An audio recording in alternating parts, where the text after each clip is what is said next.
Welcome to the Deep Dive, where we slice through the noise and get straight to the insights that make you truly well-informed. Glad to be here. Today, we're embarking on a truly epic journey, one that takes us from the depths of post-independence struggles to the soaring heights of a global economic engine.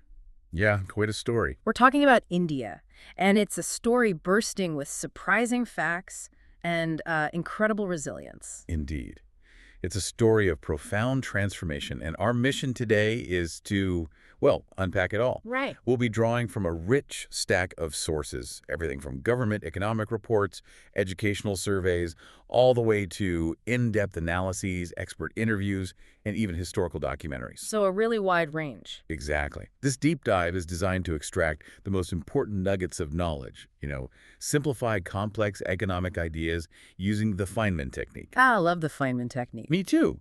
And uncover the surprising facts behind India's remarkable trajectory. Absolutely. It sounds like a truly epic story, and what I'm really keen to unpack is how India has managed this turnaround, and more importantly, why now? Good questions. What are the driving forces behind this transformation? We'll identify what has truly propelled India forward, and crucially, what crucial steps still lie ahead for it to achieve its full potential. So let's jump right in. To truly appreciate where India is today, we have to start at the beginning, or perhaps even earlier. Picture this, the 1700s. India wasn't just a thriving economy. It was known across the globe as the Golden Bird, and for good reason. The Sondi ki diya. Exactly. It accounted for nearly 24% of global GDP. That's a staggering figure, representing immense wealth and prosperity built on a foundation of spices, textiles, skilled craftsmanship, stuff that captivated the world. It really did. But then history took a sharp, devastating turn. Yeah. What's truly fascinating here, and kind of heartbreaking, is the stark contrast that emerged over the next 2 centuries. By the time India gained independence in 1947, You're right. its economic landscape had been fundamentally reshaped. As one source vividly describes it, the country was left a bleeding country. Wow. Its share of global GDP had plummeted to just under 4%. From 24% down to 4%. Yeah, a massive drop.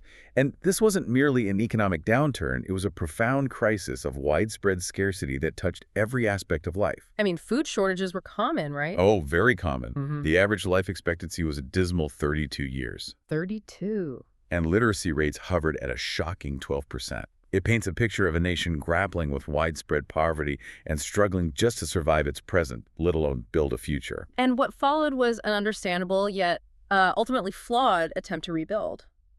During the Nehruvian era, India's first prime minister, Jawaharlal Nehru, he envisioned a path of state-led industrialization. Right, a very common approach at the time for newly independent nations. Yeah, it involved borrowing ideas like 5-year plans from the Soviet Union, leading to massive public sector undertakings, steel plants, dams, nationalized banks. All designed to lift the nation out of poverty, build that industrial base. Exactly. But accompanying this vision was something infamous called the license Raj. Ah, the license Raj. Yeah, that's a term you hear a lot. In essence, it was an all-encompassing bureaucratic maze. A maze sounds about right. It dictated nearly everything, from production quotas and import permissions to even the simple act of setting up a new factory or expanding an existing one. So just layers and layers of permission. Layers and layers. Imagine needing government approval just to manufacture a basic product, or having to navigate endless red tape to import a single piece of machinery. It sounds exhausting. The stories from that era are quite telling. For an ordinary citizen, getting a phone line could literally take 7 years. 7 years for a phone. 7 years. And if you wanted to buy a scooter, you might be on a waiting list for a decade. A decade for a scooter. Yeah. This system, while maybe well-intentioned, to ensure equitable distribution and prevent monopolies, largely stifled private enterprise, choked innovation, and slowed economic activity to a crawl. The fundamental insight here is how deeply ingrained the lack of trust in market forces became, which inadvertently created a ceiling on ambition and innovation for an entire generation. It certainly sounds like it created more roadblocks than opportunities. And the economic impact of such a restrictive system, what did that look like on paper? Well, the direct economic consequence was what economists termed the Hindu rate of growth. Right, I've heard that phrase. Between 1950 and 1980, India's GDP grew at a, modest 3.5% annually. Which sounds like growth, but But the term itself highlighted the slow, almost stagnant progress, a crawl rather than a sprint. At this pace, it would have taken many, many decades for India to even double its economy. Wow. It represented a period of widespread poverty and dwindling foreign exchange reserves, so much so that by 1980, India's per capita income was actually lower than Sudan's. Lower than Sudan's? Ouch. That's a stark comparison. It really underscores a profound misallocation of human and capital resources during that period. But even amidst these struggles, there must have been some glimmers of hope, right? Things that laid the groundwork for future change. Absolutely. One significant turning point, a literal lifesaver for millions, was the Green Revolution in the 1960s. Ah, yes, the Green Revolution. Huge. Critical. This agricultural transformation literally turned looming famines into food security. India, a nation that had historically imported wheat from the U.S. under programs like PL 480, Right. became astonishingly self-sufficient in wheat by 1970. That's a monumental win for a country grappling with widespread hunger. Absolutely. A foundational change. And building on that, the 1980s saw some early, albeit cautious, steps towards reform. Okay, so a bit of a thaw. A bit. Under Prime Minister Rajiv Gandhi, there was a period of what we might call tinkering with the system. Key sectors like textiles were deregulated, computers were cautiously introduced. Remember that push for computerization? I do, yeah. And telecom, too. And telecom was declared a priority sector. These initial changes, though limited, had a noticeable effect. Growth rates began to rise to a more promising 5–6%. Okay, so picking up a bit. Yeah, and leading to the emergence of some urban prosperity. We start seeing middle-class families buying their first Maruti Suzuki cars. Ah, the Maruti 800. Iconic. Totally. And the arrival of colored television sets, which famously unified the nation through events like live cricket broadcasts. These subtle shifts signaled a transition, however gradual, from a prolonged crawl to at least a steady walk, making people believe that change, even incremental, was possible. But beneath that flicker of prosperity, a massive crisis was brewing, culminating in 1991. Paint us an even more vivid picture of that near collapse. How close to the brink was India, really? India was quite literally on the verge of economic collapse. The nation was heavily in debt, inflation was spiraling out of control, growth was low, and foreign investor confidence had utterly evaporated. Just a perfect storm. A perfect storm. The situation was so dire that India's foreign exchange reserves hit rock bottom, enough to cover essential imports for only about 2 weeks. 2 weeks? That's nothing. Basically nothing. The government was forced into a truly drastic, humiliating measure. They had to airlift 67 tons of gold reserves to London to use as collateral for future loans. Airlifting gold. Wow. I mean, just the image of that. It vividly illustrated the severity of the crisis. It forced India to approach the International Monetary Fund, the IMF, Right. which provided a $2.2 billion loan, but crucially, in exchange for structural reforms. Reforms that would demand a fundamental rethinking of India's entire economic philosophy. Wow. Airlifting gold just to secure a loan, that must have been a truly desperate moment. It makes you wonder, how does a country rebound from such a low point? What was the pivot, the catalyst that turned that humiliation into an opportunity? Well, necessity is the mother of invention, right? Right. Here's where it gets really interesting, because this crisis became the unlikely spark for an economic revolution. Okay. Precisely. Under the visionary leadership of Prime Minister P.V. Narasimha Rao and his finance minister, Dr. Manmohan Singh, India did what was previously unthinkable. They seized the moment. They seized this moment of necessity to dismantle the notorious license Raj once and for all. They devalued the rupee, removed many trade barriers, actively invited foreign companies to invest, and lifted long-standing restrictions on private enterprise. So a complete 180. It was a profound, almost overnight shift from a state-controlled, inward-looking economy to one that embraced market forces and global integration.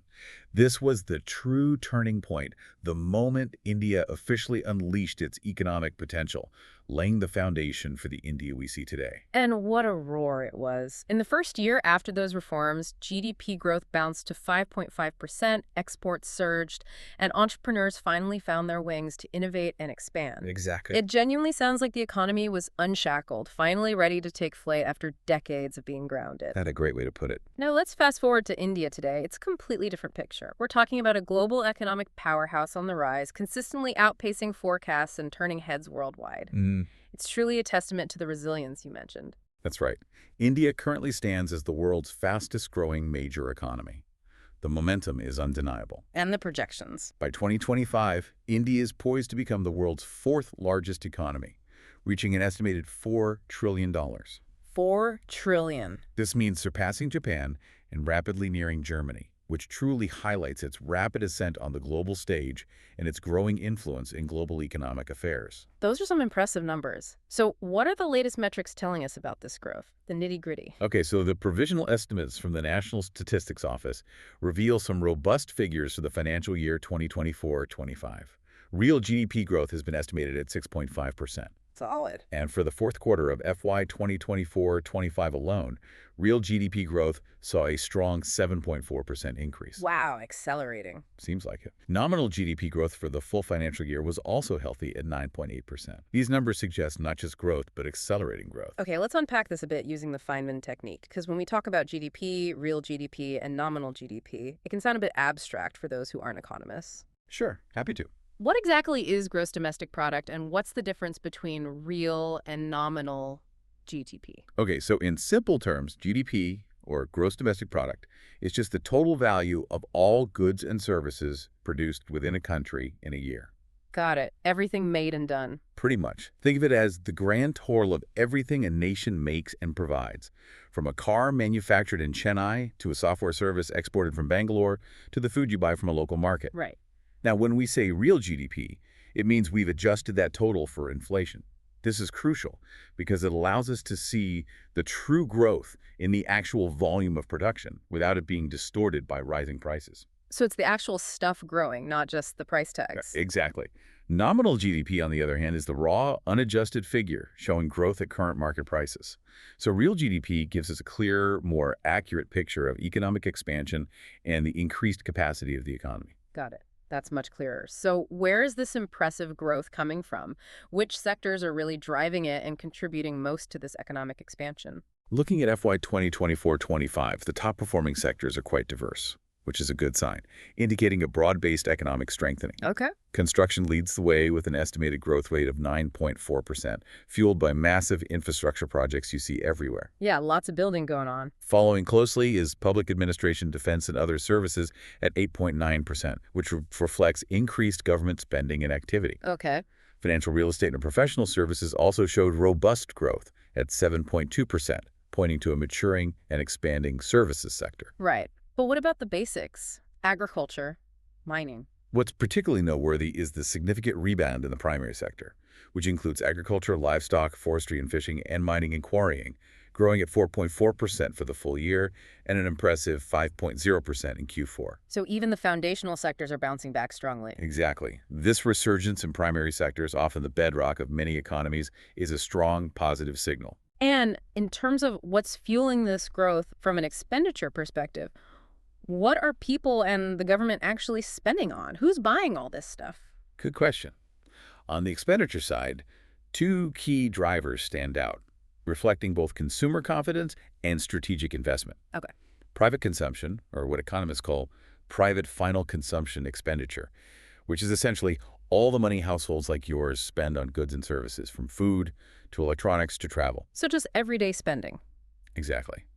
That reported a strong 7.2% growth rate for FY 2024-25. This indicates healthy consumer demand and optimism. People are feeling good enough to spend. Seems so. Simultaneously, government investment measured as gross fixed capital formation, think of it as the money being poured into new factories, critical infrastructure like roads and ports, and essential equipment. Building things for the future. Right. That also showed robust growth at 7.1%. So both healthy consumer spending and significant government investment are actively contributing to India's economic momentum, creating a powerful synergy. That really helps us visualize the underlying drivers. And that brings us to our first Feynman analogy, to really bring this entire journey, this monumental shift, to life for you. The analogy. Let's hear it. Our sources offer a powerful analogy. Imagine India's economic journey from 1947 like a long-distance runner. Okay, I like it. This runner started with a really heavy backpack laden with the weights of the license raj and widespread scarcity. Weighed down. Gradually, over decades, the runner shed those crippling weights through critical economic reforms. They faced enormous hurdles like the 1991 crisis and more recently the global pandemic. Eve hurdles. But despite all of that, this runner is not just back in the race, they are now sprinting, being the world's fastest growing major economy, while simultaneously laying down new, more efficient tracks for even greater speed in the future. That's a really apt analogy. This consistent growth, despite significant historical and global challenges, truly demonstrates impressive resilience and momentum. It's a testament to the cumulative impact of those difficult policy decisions made decades ago and the inherent potential that is finally being unleashed within the country. From this broad overview, tracing its journey from a golden bird to near collapse and now to a global sprinting powerhouse, let's dive into the specific innovations and policy decisions that are making this incredible rise possible today. When we talk about India's economic acceleration, one of the most powerful and transformative engines has been its digital public infrastructure, or DPI. Oh, absolutely. DPI is huge. This isn't just about apps and websites. It's a multi-layered, open-source digital framework that the government has quietly built over a decade, fundamentally reshaping how the economy functions. Exactly. DPI is often compared to public highways because it's foundational infrastructure that the government constructed for everyone. Okay, digital highways. I like that. The government didn't build every car or every shop, but it meticulously paved these digital roads. And once these roads existed, private businesses from banks and fintech startups to various service providers could suddenly flourish and innovate at an unprecedented pace, creating a massive new economy on top of this shared digital foundation. So the government builds the roads and everyone else builds the businesses on top. Precisely. It's a remarkable enabling model for widespread digital transformation and inclusion. That's a fantastic analogy. So what are the key components of this digital highway system and how are they impacting everyday life and the broader economy for millions of people? At the core of this system are several critical components. First, there's Aadhaar. Right, the ID system. Exactly. India's universal low-cost digital identity system. Its adoption is phenomenal, with over 2,707 crore authentication transactions in FY 2024-25 alone. And to put that crore in perspective for our listeners, that's 27.07 billion transactions. Billion with a B. Wow. Yeah. In March alone, it saw 2.47 billion transactions. The innovation doesn't stop there. UIDAI, the agency behind Aadhaar, recently won the Prime Minister's Award for Excellence in Public Administration for its AML-based face authentication. Face authentication. Yeah, which is now used by over 100 entities. This makes transactions smoother, faster, and more secure for hundreds of millions, eliminating the need for physical documents in so many cases. That's truly incredible, moving from paper to seamless digital verification. And then there's UPI, which I know personally has revolutionized payments, making them almost frictionless. Oh, UPI is a game changer. Unified Payments Interface. It's an instant, free digital payment system that has seen exponential growth. In 2024, it processed an astounding 172 billion transactions. 72 billion. Which is 5 times Visa's global volume. 5 times Visa's global volume. That's nuts. Huge. By July 2025, it's projected to reach 19.47 billion transactions, valued at over 25 lakh crore. That's roughly equivalent to $3 trillion USD, to give you a clearer sense of the massive scale of these digital transfers. Mind-boggling numbers. Are there other parts to this DPI beyond identity and payments? Yeah, absolutely. India has also developed open networks like Account Aggregator for secure data sharing between financial institutions, Okay. and ONDC, Open Network for Digital Commerce, for digital marketplaces, which promise to democratize access to financial services and e-commerce even further, especially for smaller players. So how do these digital highways from identity to payments translate into real-world economic benefits for ordinary citizens and small businesses across the country? Where's the rubber meet the digital road? Yeah, good one.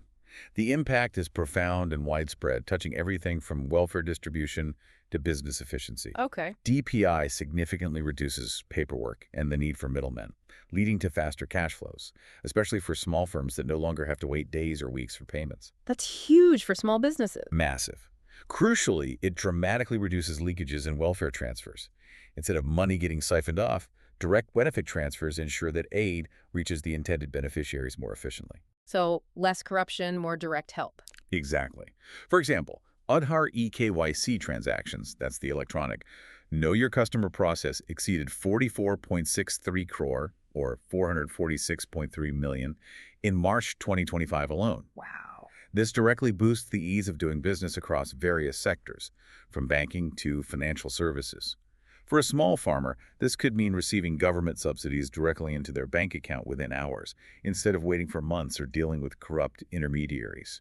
It's truly a game changer for economic efficiency, financial inclusion, and combating corruption. It really sounds like foundational change. Okay, moving beyond the digital realm, another critical engine for India's acceleration is its manufacturing revival and the strategic drive for supply chain diversification. Right. India has this massive ambition, doesn't it, to maybe replace China as the world's factory? That ambition is certainly there, and it capitalizes on India's vast young workforce and strategic location. However, it's important to acknowledge the historical context. Okay, what's the background? For 2 decades, manufacturing's share of India's GDP has been kind of stuck at around 15%. Only 15%. Yeah, and the sector has struggled to create enough jobs for the expanding young population.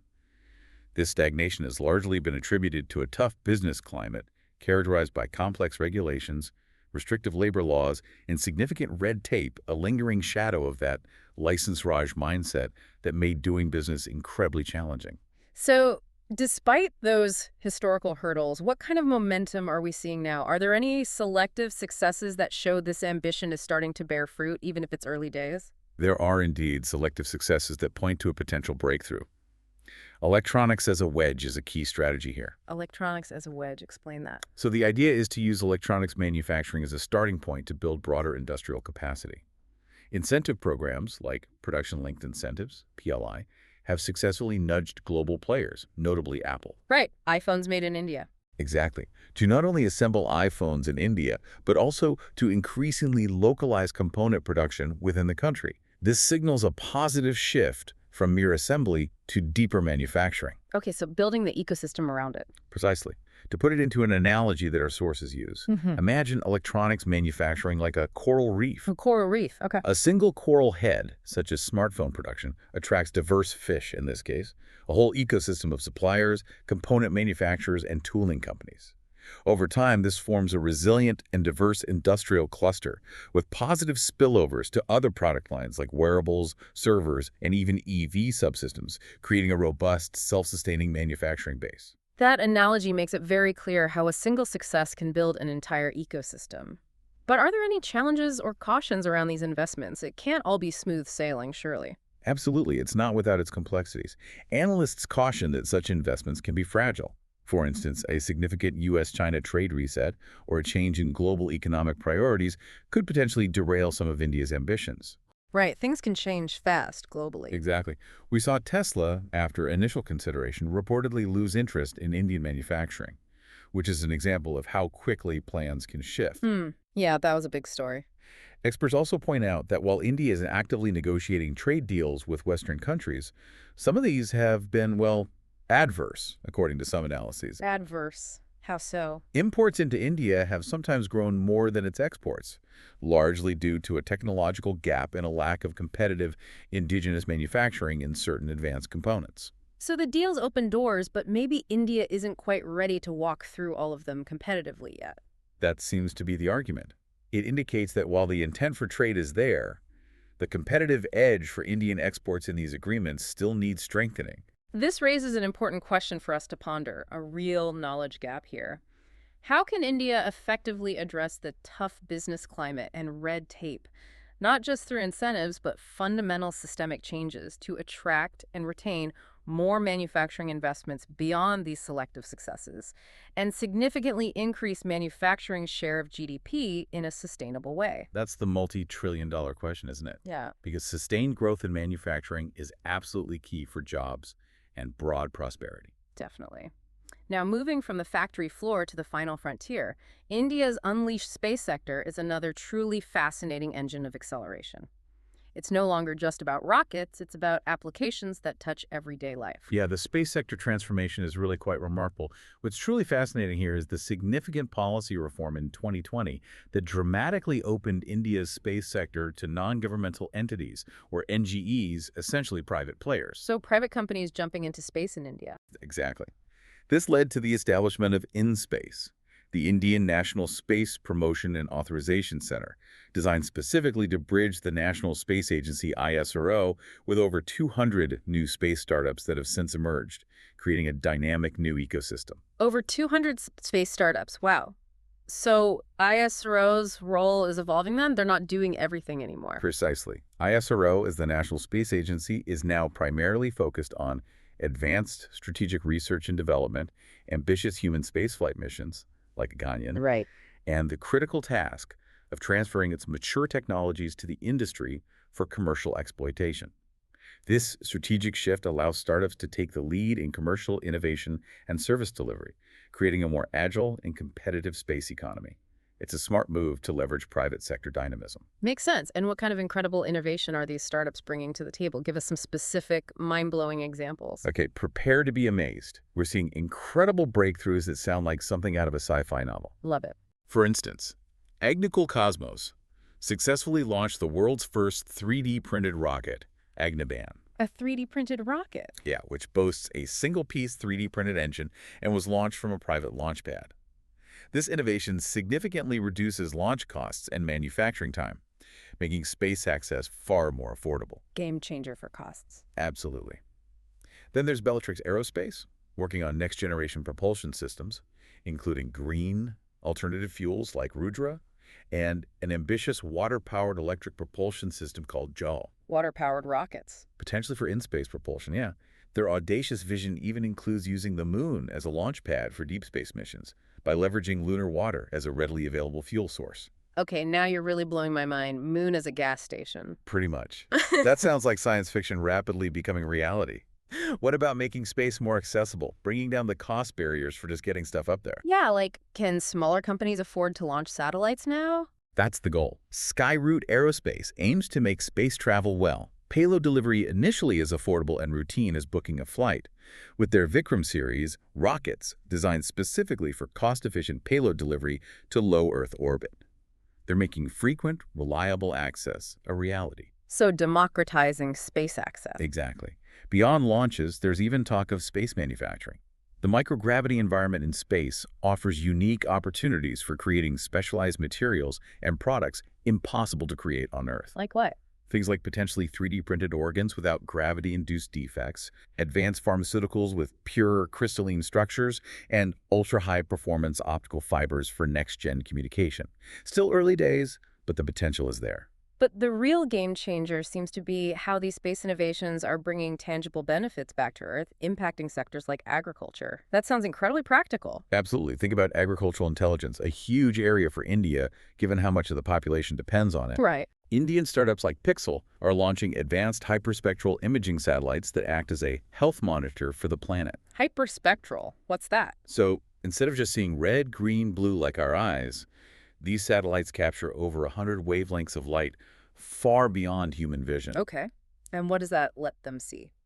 It allows for early detection of crop diseases, precise monitoring of soil health, and optimization of water usage down to the individual field level. This kind of data, delivered in near real time, could save India billions of dollars lost annually in agriculture due to preventable issues. So spotting problems before the farmer even sees them. Exactly. It's like having Google Maps for agriculture, but with real-time health diagnostics that can predict problems 2 to 3 weeks before they even become visible on the ground. That's a huge impact on a vital sector for India. How else can these powerful space-to-Earth applications help the country manage its resources and environment? This technology extends far beyond agriculture. Hyperspectral imaging can identify valuable mineral deposits deep within the Earth, monitor environmental pollution levels with unparalleled precision, and significantly reduce the need for expensive ground surveys, making resource exploration much more efficient. So finding resources, tracking pollution. Exactly. It can also track sources of air pollution like stubble burning or industrial factory emissions, providing actionable data for environmental regulation. Looking further into the future, there's even long-term potential for early disease detection in healthcare from a macroscopic level. Healthcare from space. Kind of like acting as a space-based X-ray or MRI for large-scale public health monitoring and urban planning, spotting trends or outbreaks early. Again, future potential, but very exciting. Wow. Okay, finally, we can't talk about India's economic acceleration without acknowledging the crucial role of social infrastructure and safety nets. Empowering people directly translates into greater participation and ultimately broader growth. It's a fundamental truth that strong social foundations are economic enablers. You can't have sustained growth if large parts of your population are left behind or feel unsafe. Makes sense. India has achieved a significant milestone by uplifting nearly 170 million people out of poverty in the last decade, supported by annual direct benefit transfers totaling $74 billion. Huge numbers. And crucially, these transfers are enabled by the digital infrastructure we just discussed, that DPI, ensuring the money reaches the right hands with fewer leaks. Right, connecting back to the digital highways. Exactly. But beyond direct financial aid, physical safety and inclusion, especially for vulnerable populations, are also paramount for sustained growth. You mean things like making public spaces safer for everyone, allowing them to participate more freely in the economy, like women's safety, for instance? Precisely. The Railway Protection Force, or RPF, plays a crucial role here, ensuring a safe and inclusive environment, especially for women passengers on India's vast and bustling railway network. Which is used by millions daily. Tens of millions. What's particularly empowering is that women constitute 9% of the RPF, which is the highest proportion among central paramilitary forces in India. 9%, that's significant. It is. And it itself is a powerful symbol of empowerment and visible assurance of safety for women travelers. That's a fantastic statistic showing tangible progress. What specific initiatives are they undertaking to ensure this safety on the ground or on the rails? Yeah. They have several dedicated, targeted operations. Mary Saheli, my friend, focuses specifically on women's safety during long-distance train travel, interacting with passengers, ensuring their coaches are secure. Proactive measures? Yeah, resulting in nearly 78,000 apprehensions in 2023 for individuals unauthorized to be in women's coaches. Wow, enforcing the rules. Then there's Operation Matra Shakti, which saw women RPF personnel assist in 206 childbirths on trains in 2023. Childbirth on trains. Incredible. A truly humanitarian effort.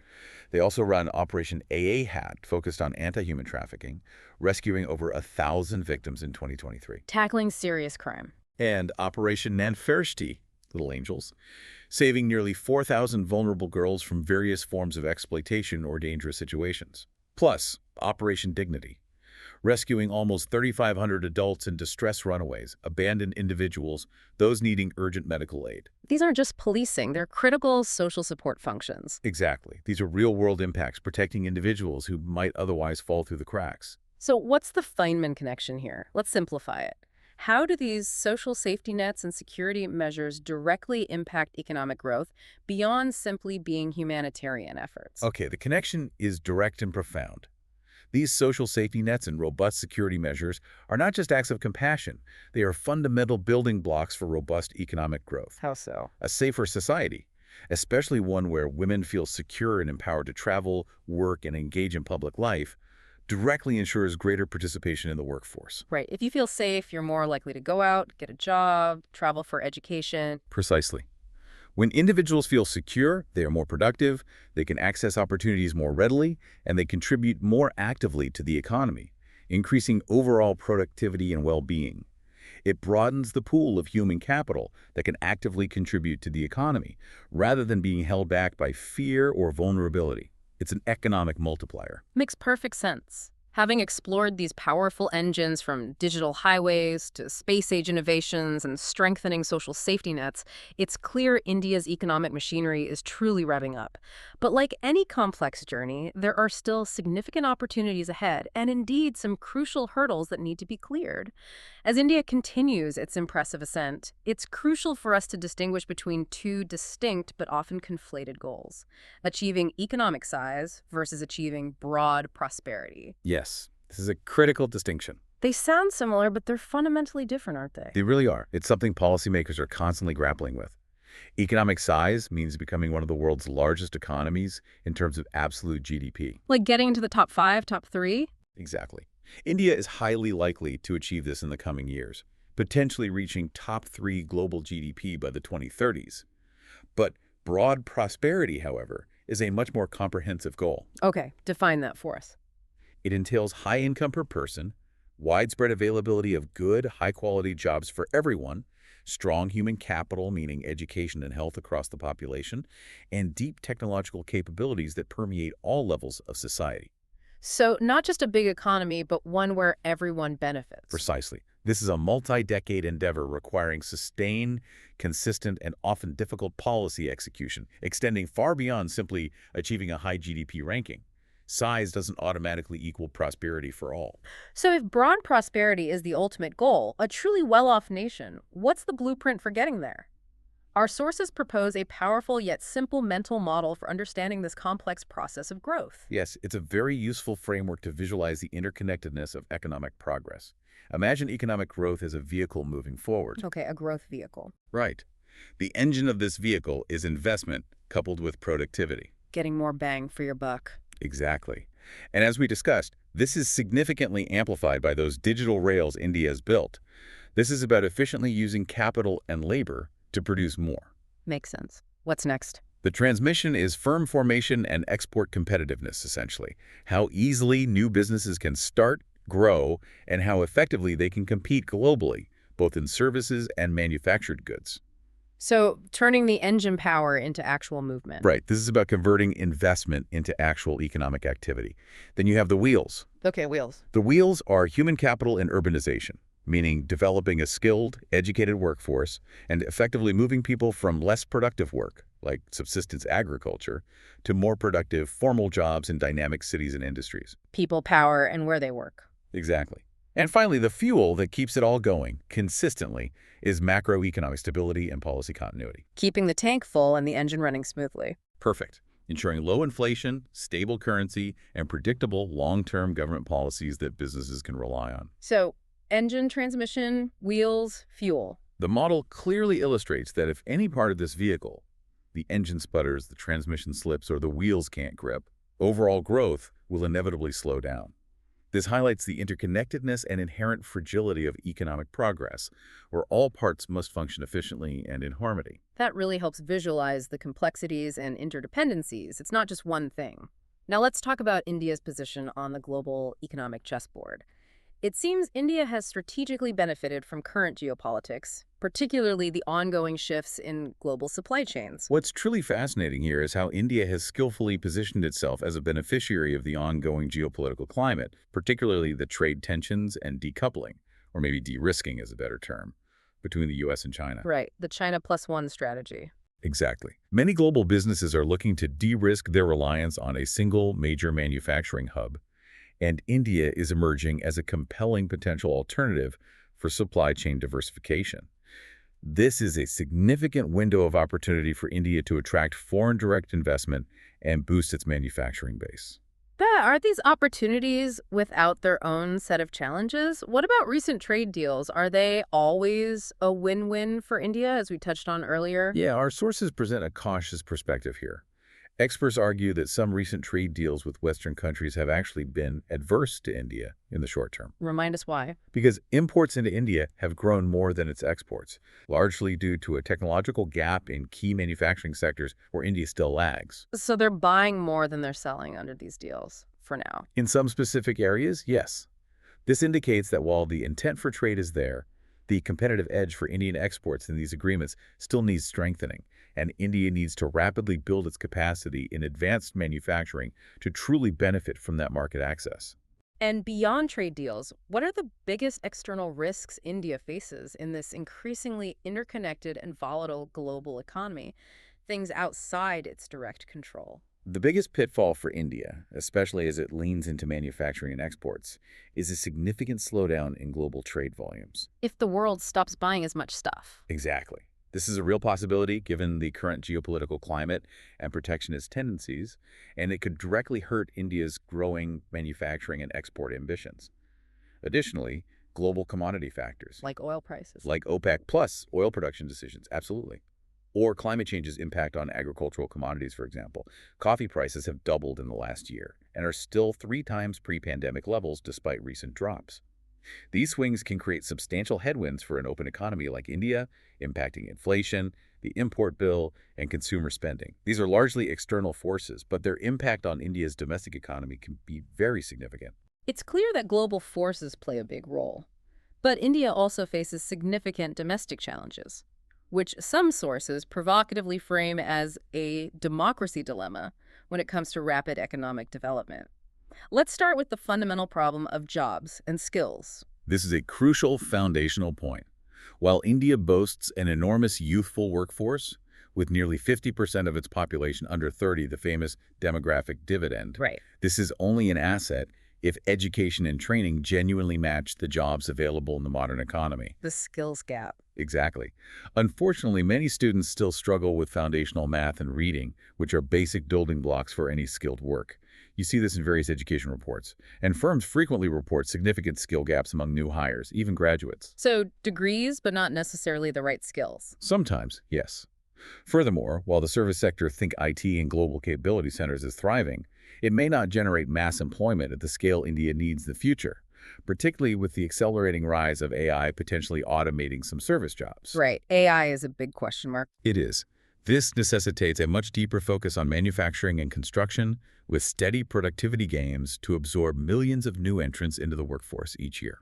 And what about vocational training? We talked about manufacturing needing skilled tradespeople. Is that seen as a viable and respected path for many young Indians? Unfortunately, vocational training is often looked down upon in India. There's a prevailing societal mindset that disproportionately prioritizes academic degrees, often equating them with higher status. The engineer or doctor pressure? Something like that, yeah. This leads to a significant mismatch in the labor market. India has plenty of engineers, sometimes struggling to find relevant jobs, but a critical shortage of highly skilled plumbers, electricians, and carpenters, the very trades essential for a robust manufacturing and infrastructure sector. This cultural undervaluation of skilled trades is a significant hurdle to creating a balanced and multifaceted workforce ready for industrial growth. That's a real problem for building manufacturing depth and quality infrastructure, isn't it? Which brings us to the perennial infrastructure hurdles. Precisely. India needs to move beyond basic screwdriver work, essentially assembling imported components to true value-add and component manufacturing across diverse industries. Building the parts, not just putting them together. Exactly. This requires substantial reforms, including drastically lowering logistics costs, which are still quite high compared to competitors. Okay. Reforming rigid land and labor laws that deter investment, broadening supplier finance, especially for smaller companies, and ensuring reliable, clean power for factories. You can't run a modern factory without consistent power. And what about cities? Infrastructure isn't just factories and ports, right? Absolutely. Productive jobs thrive in well-run cities.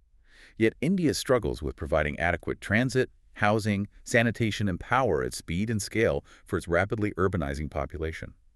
The execution quality, things like swift permitting processes, enforceable contracts, and efficient dispute resolution, is as vital as the funding itself.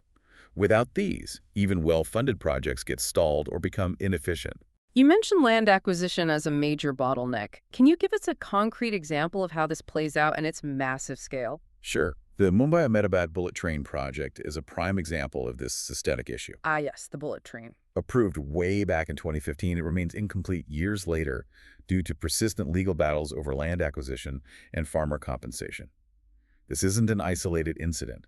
A concerning statistic reveals that 78% of road projects, 75% of rail projects, and 22% of power projects are stalled due to such land disputes. 3/4 of road and rail projects stalled by land issues. That's huge. It's massive. These delays not only inflate costs exponentially, but also directly impede economic growth and productivity, showcasing how crucial efficient land acquisition and dispute resolution are for national development. It's a major drag. It sounds like there's a lingering shadow of bureaucracy and a certain mindset that also poses challenges, despite the reforms of '91. There is. Despite the formal dismantling of the license Raj, its spirit can unfortunately persist in various forms.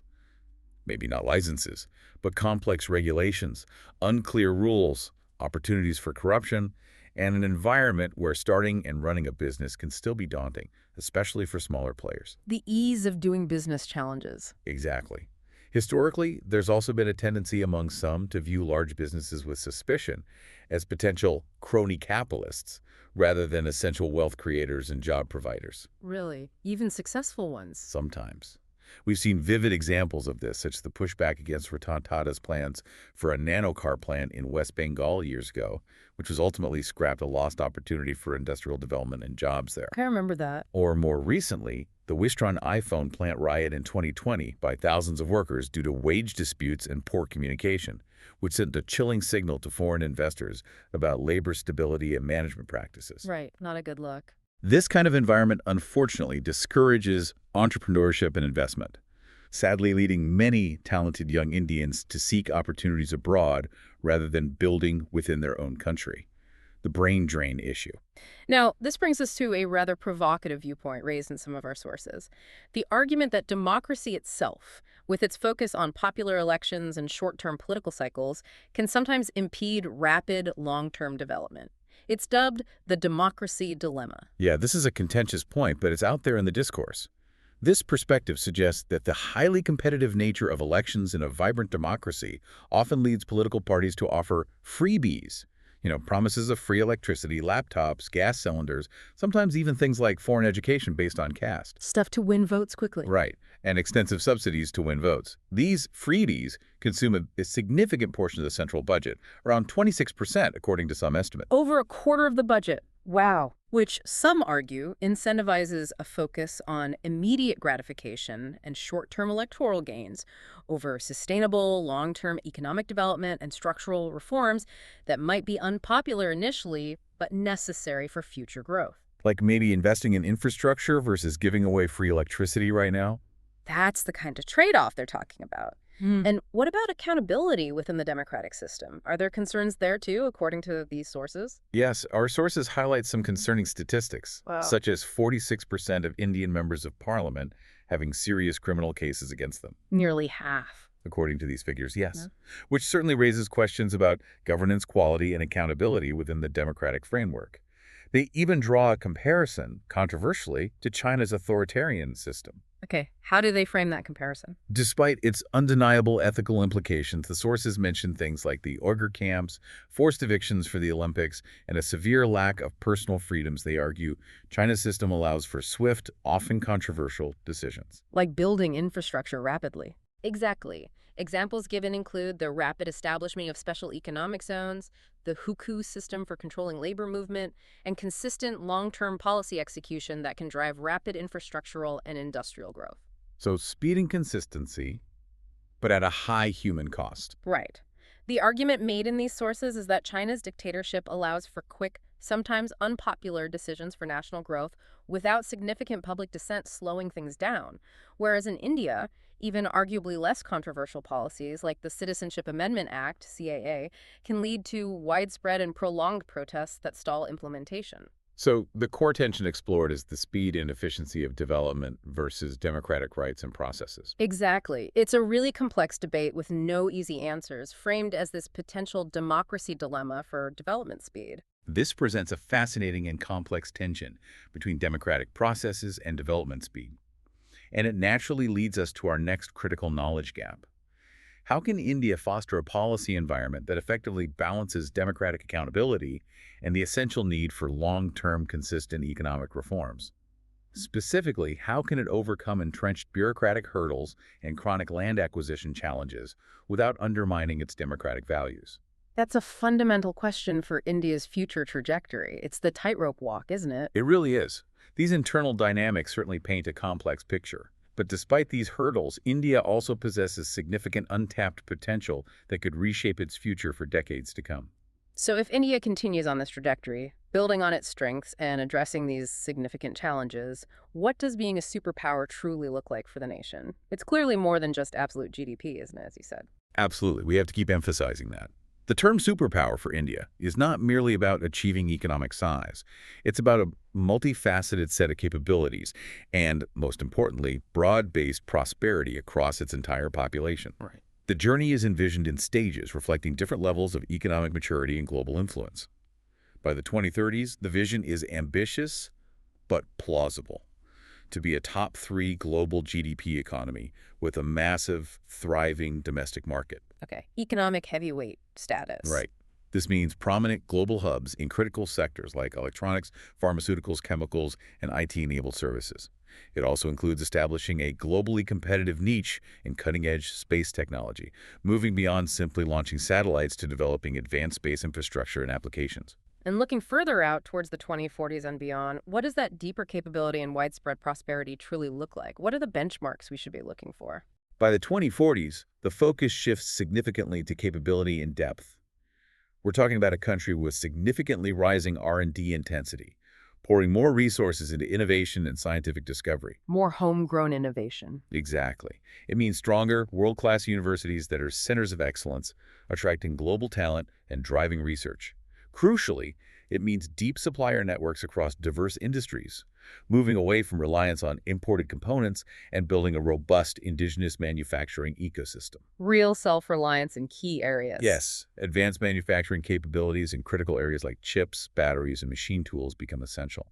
And finally, widespread productivity gains for small and medium enterprises, or SMEs, the backbone of the economy achieved through seamless integration of fintech, advanced logistics, and data analytics, helping the smaller guys grow too. And the ultimate goal, the multi-decade vision. The multi-decade vision for broad prosperity aims for much higher per capita incomes for all citizens, broad formalization of the economy to bring more workers into the formal sector with benefits and security, high female labor participation rates. Getting more women into the workforce. Critically important. And substantial, measurable improvements in learning and health outcomes across the board, truly reflecting a developed nation where the benefits of growth are widely shared.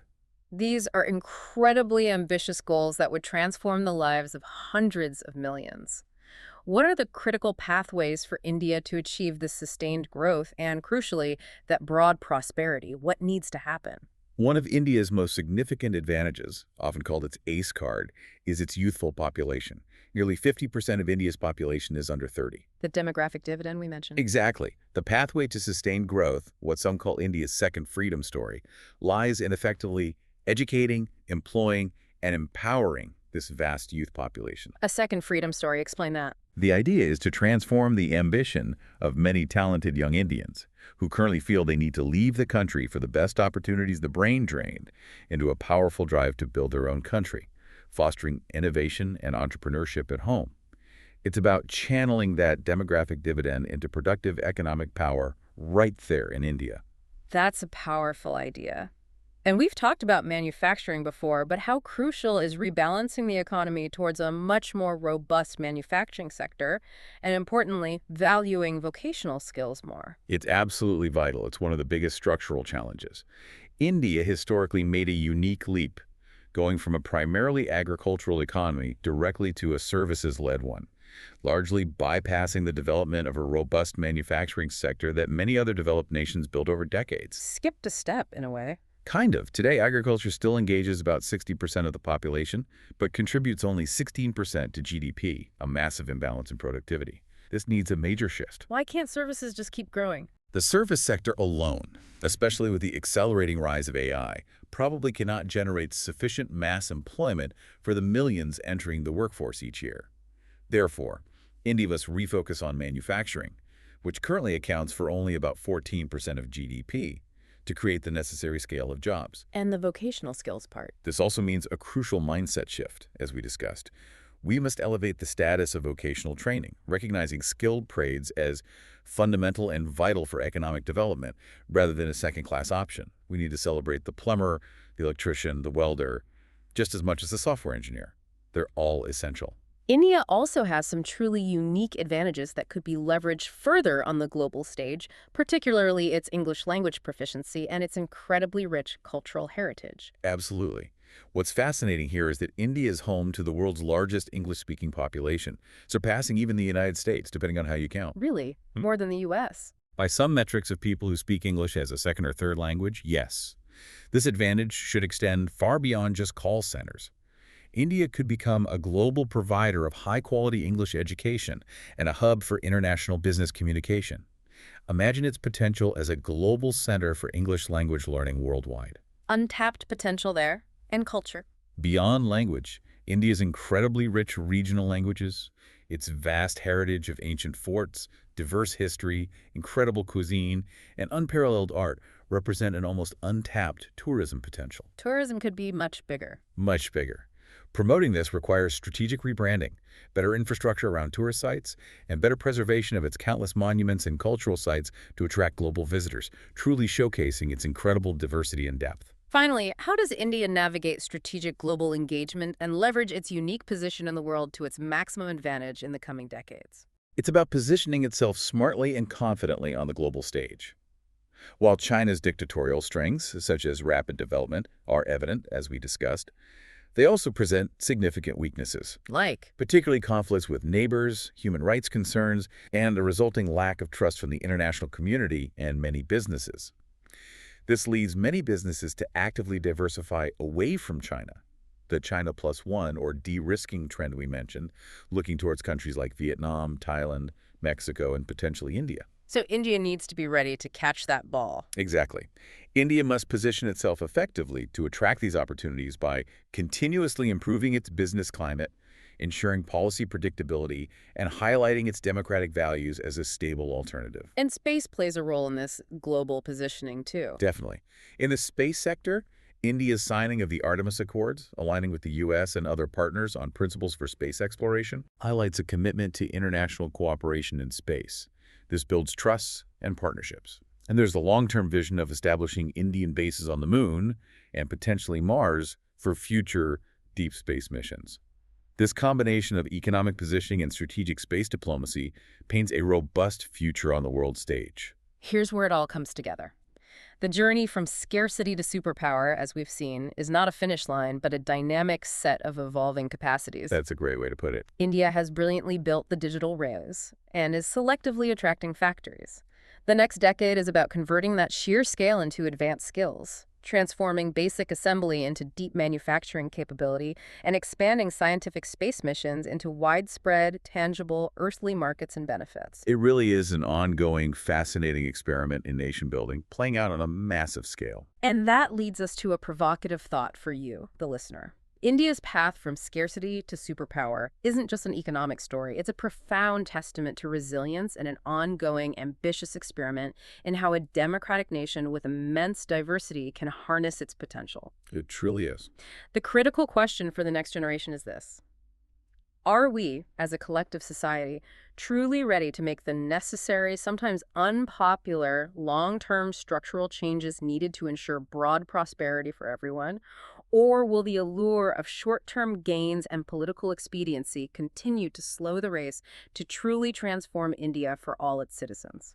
That's a powerful and deeply important question to ponder. It gets to the heart of the challenge. And it naturally leads us to our final knowledge gap for you to explore, one that will shape India's future for decades to come. Given the historical and current challenges we've discussed, what are the most critical, actionable policy reforms India needs to implement in the next 5-10 years to ensure that its impressive GDP growth genuinely translates into broad, inclusive prosperity for its entire population, not just economic size or pockets of wealth? What are those top 3 or 5 things that absolutely have to get done? We encourage you to reflect deeply on these challenges and opportunities, and to consider how these developments might impact your own lives and the global landscape. The story of India is increasingly a global story. What an incredible deep dive into India's economic rise, from its challenging historical journey to its digital transformation and the truly ambitious future ahead. It's clear that this is a nation poised for monumental shifts. Thank you for joining us for this deep dive. The story of India is far from over, and its next chapters will undoubtedly be as compelling as its past, with profound implications for the world. It's definitely one to watch. Absolutely. We invite you to continue your own exploration and discussion on this truly remarkable and complex story. Until next time.